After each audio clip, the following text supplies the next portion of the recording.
हमारी संस्कृति, हमारी पहचान। यज्ञ, योग, आयुर्वेद सदा रहे हमारे साथ। भारत के प्राचीन ग्रंथों एवं आधुनिक विज्ञान का दिव्य संगम, यज्ञ महिमा।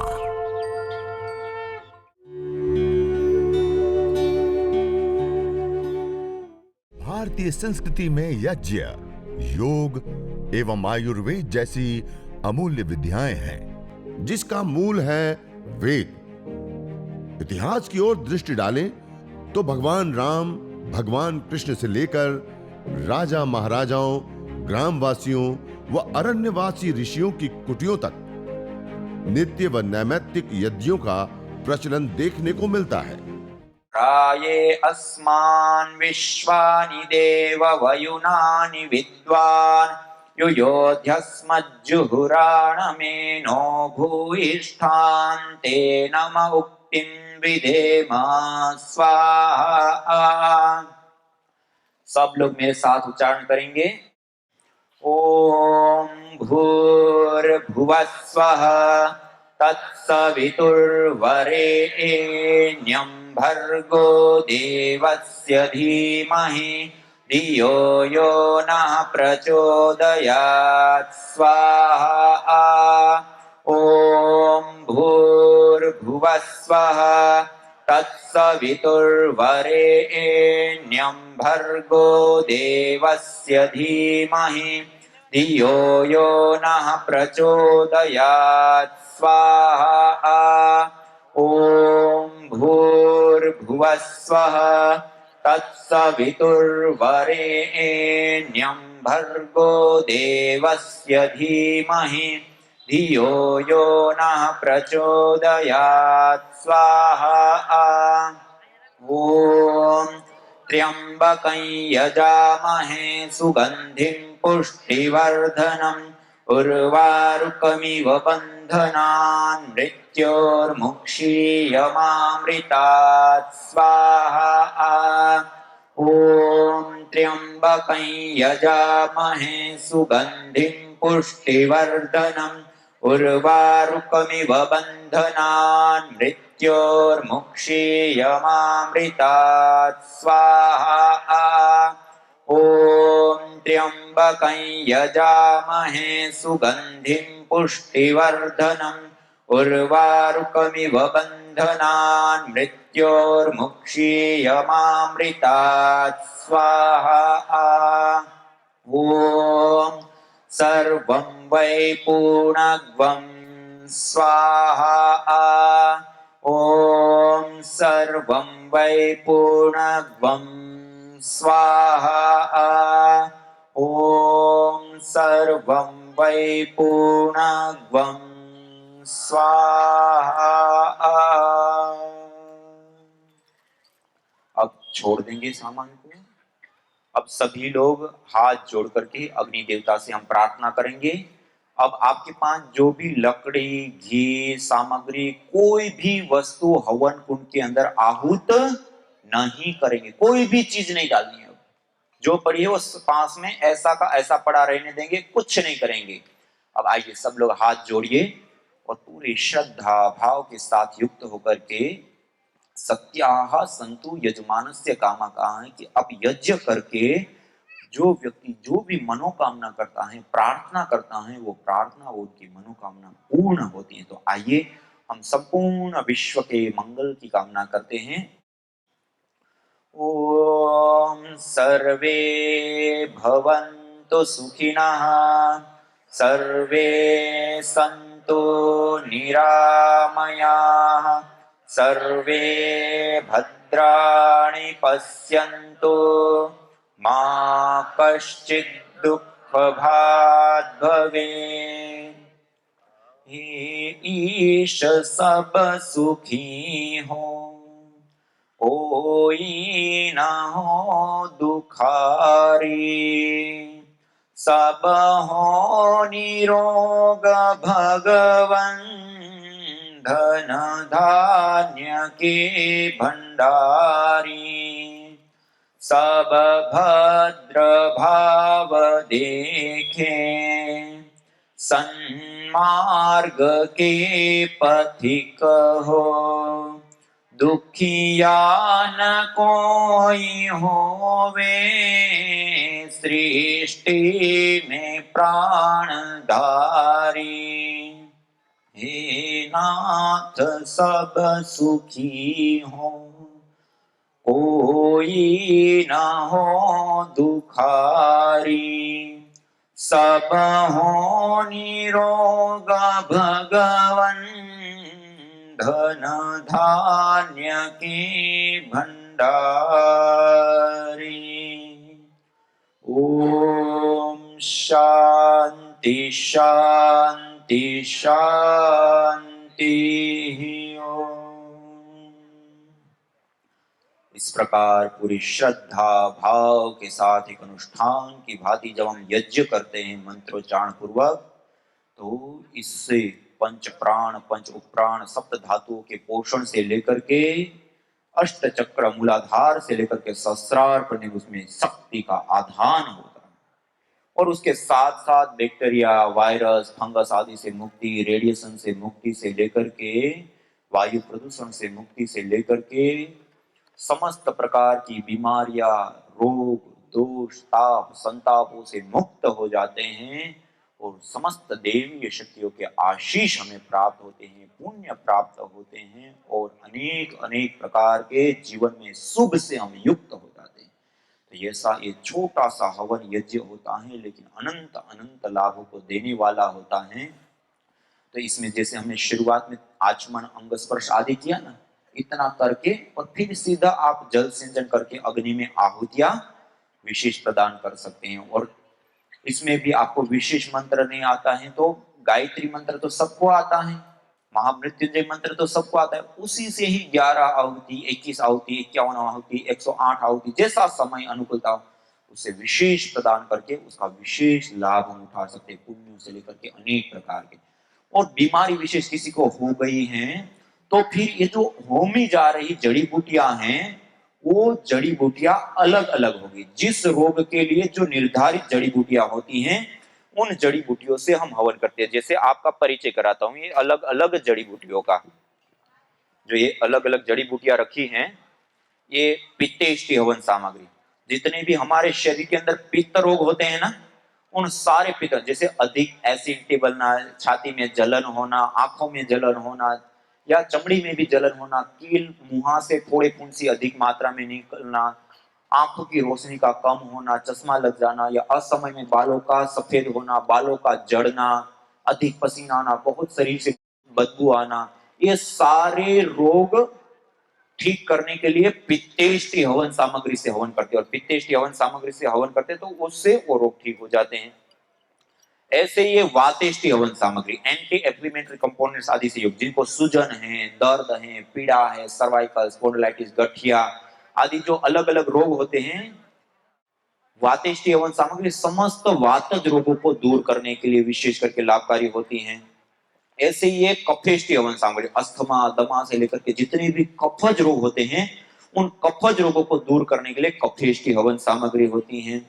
ऐसे ये मधुइष्टि हवन सामग्री, जिनको टाइप 1 और टाइप 2 डायबिटीज होती है, डायबिटीज के लिए हवन सामग्री मधुइष्टि हवन सामग्री। ऐसे ये कर्कटेष्टि, जिनको कैंसर है या गांठ, ट्यूमर आदि होता है तो उसके लिए कर्कटेष्टि हवन सामग्री है। ऐसे ही जिनको हार्ट से संबंधित प्रॉब्लम है, high blood pressure, low blood pressure, heart beat का बढ़ जाना, कम हो जाना, ट्राइग्लिसराइड आदि का बढ़ जाना, तो उसके लिए हृदयेष्टि हवन सामग्री है।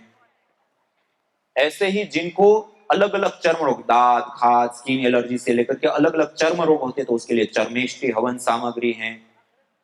और जिनको मस्तिष्क से संबंधित रोग है, अनिद्रा, तनाव, सिर दर्द, स्मृति दौर्बल्य से लेकर के अलग अलग जितने भी मस्तिष्क संबंधित रोग होते हैं उन सब के लिए मेधेष्टि हवन सामग्री है। ऐसे ही ये संततेष्टि हवन सामग्री, निसंतानता, बंध्यत्व या धातुओं का पोषण ना होना, ऐसे कई कारणों से संतान की प्राप्ति नहीं होती, तो ऐसे रोगों के लिए संततेष्टि हवन सामग्री। आप सब लोगों ने सुना है ना पुत्रेष्टि यज्ञ, भगवान श्री राम का जन्म किस यज्ञ के माध्यम से हुआ था? महर्षि श्रृंग के पौरोहित्य में राजा ने कौन सा यज्ञ कराया था? पुत्रेष्टि यज्ञ। और पुत्रिष्टि यज्ञ से संतान की प्राप्ति होती है। आपको एक घटना सुनाऊं? अभी एक माता जी कुछ समय पहले, उनको करीब 40 साल हो गए थे शादी के, और संतान नहीं हो रही थी, और उन्होंने अलग अलग जो भी उपचार प्रक्रियाएं होती हैं वो सारी चीजें अपनाई, किया, लेकिन नहीं हो रहा था। 40 साल हो गए उनकी उम्र।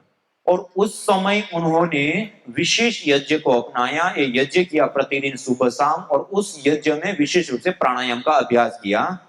और कुछ ही दिनों में, 1 साल लगातार करने पर फिर पंचकर्मा सकर्मा आदि का ना शोधन की शरीर की प्रक्रिया, और शरीर की प्रक्रिया चालू की। आपको आश्चर्य होगा कि 40 साल के बाद उनका मासिक स्राव चालू हो गया, और 3 महीने के बाद वो प्रेग्नेंट हुई, और 9 महीने के बाद जब बच्चे का जन्म हुआ, भगवान ने उनको जुड़वा 2 बच्चे दिए, एक बेटी और एक बेटा, 40 साल के बाद। तो ऐसे ऐसे रोग भी ठीक होते हैं। ऐसे ये प्राणेष्टि हवन सामग्री, प्राणेष्टि हवन सामग्री विशेष करके जिनको वंशानुगत रोग होते हैं ना, पीढ़ी से पीढ़ी तक चलते आते रोग है, बच्चों को हो जाते हैं उसकी पीढ़ी तक, तो वंशानुगत रोगों के लिए, मल्टीपल डिजीज, एक साथ कई सारी बीमारियां हो गई हैं, या फिर ऑटो इम्यून डिजीज, इन सारे रोगों के लिए विशेष करके प्राणेष्टि हवन सामग्री का प्रयोग करते हैं। और ये तो रोगानुसार हवन सामग्री जो हम आहुतियां देते हैं वो आहुतियां दे दी। अब आहुति देने के बाद अब अग्नि शांत हो गई। अग्नि शांत होने के बाद अब अंगारे बच गए ना। इस अंगारों की जो अग्नि होती है उसको कहते हैं ब्रह्माग्नि। क्या कहते हैं? अब इस अग्नि के ऊपर अलग अलग द्रव्यों को रखते हैं। जैसे हम रोग विशेष के लिए करते हैं, तो जो रोग विशेष की जड़ी बूटियां हैं, इसी को 10 ग्राम लिया और उसके अंदर 10 ग्राम गुगुल मिलाया और 10 ग्राम गाय का घी, और इसको अच्छे से मिक्स कर लिया, और उसको थोड़ा सा पिंड बना करके एक स्थान पे एक अंगारों को व्यवस्थित पास पास में करके दबा देते, तो वो लंबे समय तक अंगारे रहते। फिर उन अंगारों के ऊपर थोड़ी सी मात्रा में रख दिया, 10 मिनट 15 मिनट वो धीरे धीरे धुनी देता रहे। 10-15 मिनट के बाद उसको हटा लिया, फिर वापस रख दिया। ऐसे करके वो धुनी धीरे धीरे करते रहते। उस धुनी वाले वायुमंडल में रहना, उसमें प्राणायाम करना, उसमें योगाभ्यास यदि करते हैं तो उसका विशेष रूप से लाभ होता है। और दुस्साध्य साध्य कोटि में जो आपको उदाहरण बता रहा था ना, वो वैसे रोग भी ठीक हो जाते हैं। और ऐसे ही सर्व आरोग्य के लिए, मानसिक शांति के लिए, गुड हार्मोन्स के लिए, स्ट्रेस तनाव डिप्रेशन से मुक्ति पाने के लिए, घर को सुगंधित करने के लिए, बैक्टीरिया वायरस फंगस आदि से बचाव के लिए ये विशेष रूप से दिव्येष्टि हवन धूप है। हवन हो गया, उसके बाद अंगारों के ऊपर डाल करके इसकी धुनी करते हैं। ये बहुत ज्यादा मानसिक शांति से लेकर के बैक्टीरिया आदि से मुक्ति आदि के लिए विशेष करके लाभकारी होता है दिव्येष्टि हवन धूप। और एक गुगुल, गुगुल के बारे में अथर्ववेद में कहा, न तम यक्ष्मा अरुंधते नैनम सप्तो अश्नुते यम भेषजस्य गुलगुलो सुरभिर्गंधोष्ण। जिसको भेषज औषध गुगुल की सुगंधि प्राप्त होती है, उसको कैसे किसी भी प्रकार का कोई रोग ताप संताप किसी भी प्रकार का उसके जीवन में, उसके घर में अशुभ आ सकता है। आपके पास एक छोटी सी डिब्बी रखी है, उस डिब्बी के अंदर गुगुल रखा हुआ है। आपके जिनके हवन कुंड की अग्नि शांत हो चुकी है, वो अग्नि है वो रुकेंगे। जिनकी अग्नि शांत हो गई है वो उस गुगुल को निकालिए डिब्बी से, और उस गुगुल को आप अंगारों के ऊपर रख दीजिए। छोटी सी डिब्बी है, उसके अंदर गुगुल होगा, उस गुगुल को आप अंगारों के ऊपर रखिए। हाँ, जिनकी अग्नि है वो थोड़ी देर रुकेंगे, अग्नि शांत होने के बाद अंगारों के ऊपर रखेंगे। और इसकी धुनी लेने से इतने सारे लाभ। और आयुर्वेद में कहा, गुगुलम धूप कामार्धम प्रसिद्धम मंगल प्रदम। गुगुल धूप कार्य के लिए प्रसिद्ध होता है और जीवन में मंगलदायी होता है, ये मंगल कारक होता है। और बाह्याभ्यंतर देहस्य शोधनार्थम प्रकल्पये। शरीर के बाह्य और आभ्यंतर दोनों प्रकार के शोधन के लिए ये काम में आता है। और तीनों दोष, वात पित्त कफ, तीनों दोषों का संतुलन करने वाला होता है। अग्नि प्रदीपक होता है, जठराग्नि को प्रदीप्त करने वाला होता है। तो ऐसी गुगुल की जो धुनी होती है वो बहुत विशेष होती है। विशुद्ध गुगुल भी साइंटिफिक एविडेंस के साथ आज उपलब्ध है।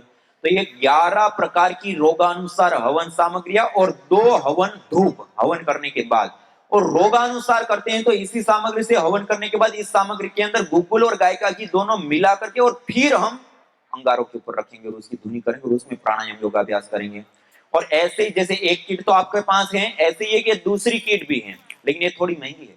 ये तांबे का हवन कुंड से लेकर के घी का पात्र ऐसे लेकर के, सामग्री की प्लेटों से लेकर के, एक कलश से लेकर के, आचमन के पात्र से लेकर के, आचमन अवशिष्ट जल की प्लेट से लेकर के, दीपक, और ये आचमन की चम्मच, ऐसे सारा जो है कुछ सामान विशेष जो हवन प्रतिदिन हम करना चाहते हैं, व्यवस्थित करते हैं, तो जितना सामान चाहिए वो सारा सामान एक साथ उपलब्ध है। पतंजलि हवन किट है, तो ये हवन किट भी आप अपने नजदीक के पतंजलि स्टोर से ले सकते हैं, ये सारी चीजें भी ले सकते हैं। उससे अतिरिक्त 2 पुस्तक है, देखिए, यज्ञ योग आयुर्वेद चिकित्सा पुस्तक, इसमें रोगानुसार यज्ञ, रोगानुसार योग और रोगानुसार आयुर्वेद और एविडेंस बेस्ड जितनी भी रिसर्च है आदि जो आपको बताया ना, वायु प्रदूषण अलग अलग, वो सारी चीजें इसमें एक साथ दी हुई है।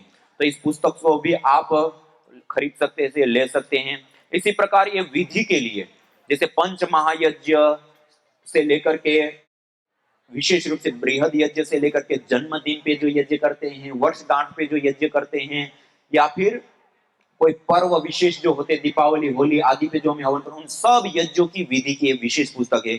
और ये सारा सामान पतंजलि नजदीक स्टोर के ऊपर आपको उपलब्ध हो जाएगा। और ना हो तो यज्ञ.दिव्ययोगा.com, क्या, यज्ञ.दिव्ययोगा.com करके वेबसाइट है, उस वेबसाइट के ऊपर ये सारी चीजें अवेलेबल है। इसके आप यज्ञ के बारे में कुछ जानना चाहते हैं, यज्ञ की विधि सीखना चाहते हैं, यज्ञ की वीडियो, जो मैं आपको अनुभव भी बता रहा हूं ना, ऐसे हजारों हजारों लोगों ने जो विशेष लाभ लिया ना, उन्हीं ने जो अनुभव शेयर किए, उनकी वीडियोस भी बनाए।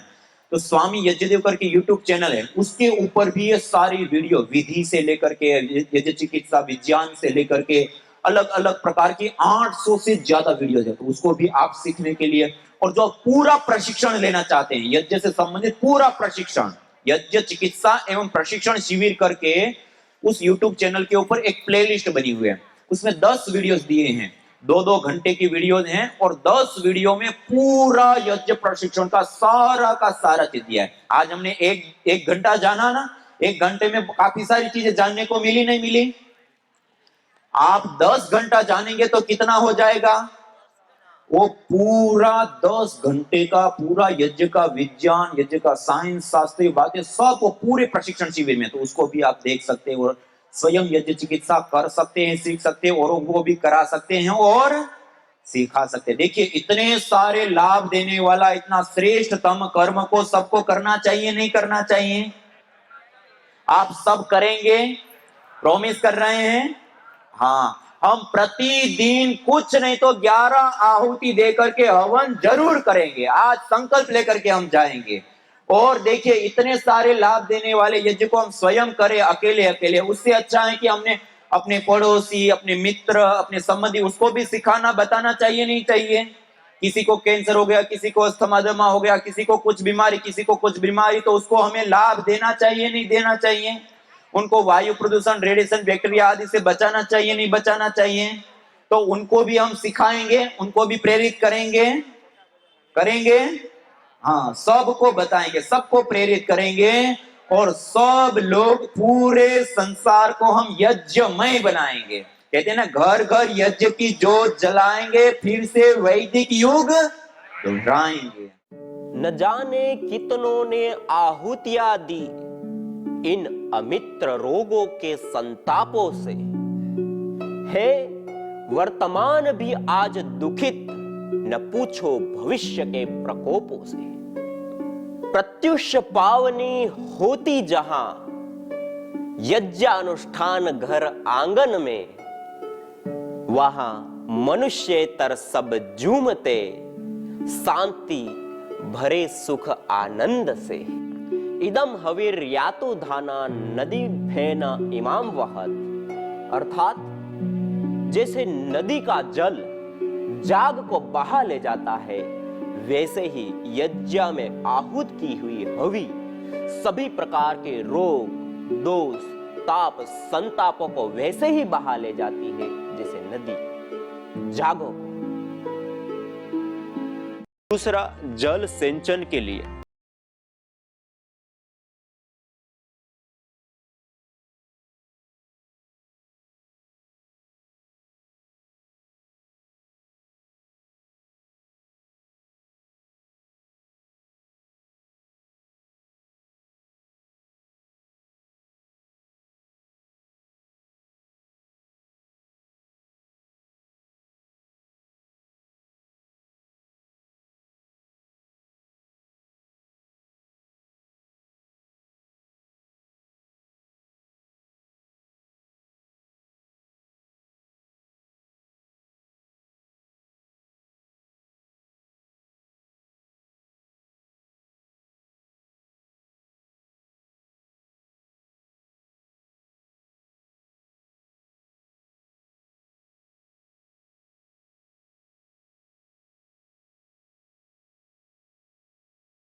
एक पात्र।